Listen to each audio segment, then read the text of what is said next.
demonstration of the horse stance. There are two. You've got the high horse stance and you have the low horse stance. So I'm going to demonstrate. For the high horse stance, your feet may be a little bit wider or shoulder length. You're going to have your knees bent slightly. Your pelvis, let's pretend that this hand is your pelvis. You don't want it to be like twisted to the front or to the back. You want your pelvis to be straight. So when they say tuck in your pelvis, it really means that you're going to have this pelvis straight, as if to hold water. Your shoulders are going to be relaxed. Your head is going to be straight, as if on a string. And between your arms, you're going to leave some space, as if you were holding eggs in this area. So this is a high horse stance. Knees are slightly bent. And just relax. Many of our poses involve this horse stance.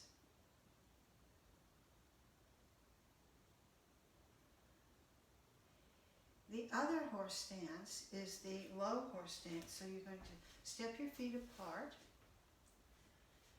You can go as far apart as you like. Now the main thing is you're not going to be pushing your knees in. That will hurt your knees.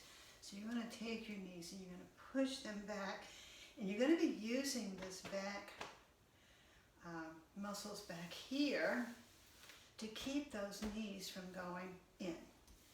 So again, we'll have the same head, pelvis, shoulders, and we're just going to rest a bit.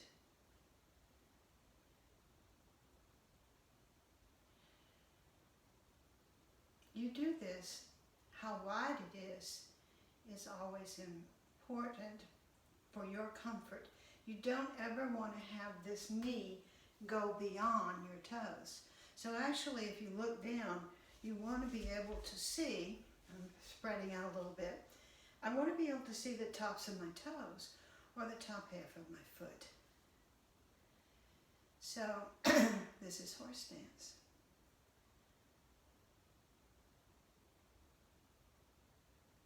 We do this a lot in yoga too. All right, bow stance is also a little bit different. And so it's like you have one foot in front of the other. All right.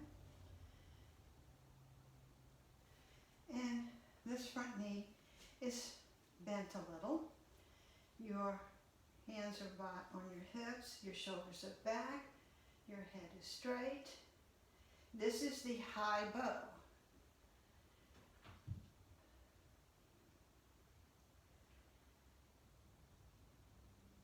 Notice this back foot is an angle, about 45 degrees, maybe less. Okay? For the low bow, it is, again, you have this front foot, you have this foot is bent. I'm creeping it forward because I do yoga, but I'm still able to see my toes. This back foot is bent more at a 45. Now, do not put all your weight. Your hips are going to be to the front, but I'll turn around in a minute. Do not put all your weight in the front foot. Put some of the weight in this back leg at the outside of the back foot. And that's going to get you better balance, and it's going to be better for your body. Now, bow pose is going to be turning your hips so that your hips face forward, and then you're going to be straight. We do this in yoga also.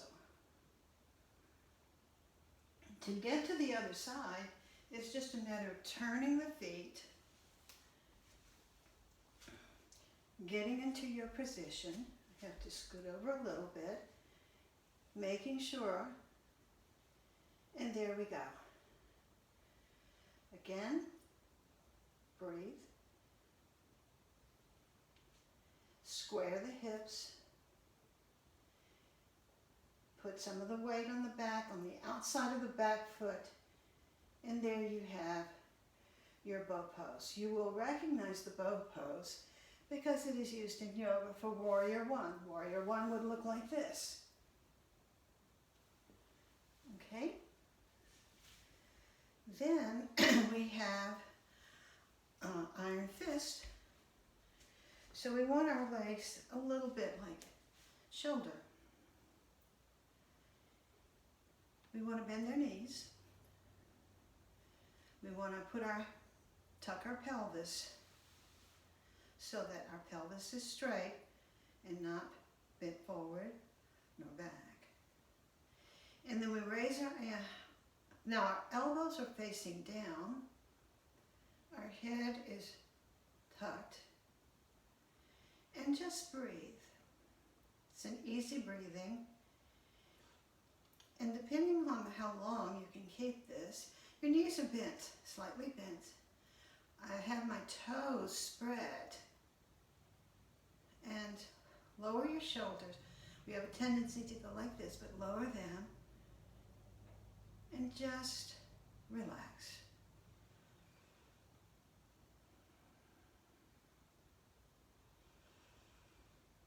Breathe.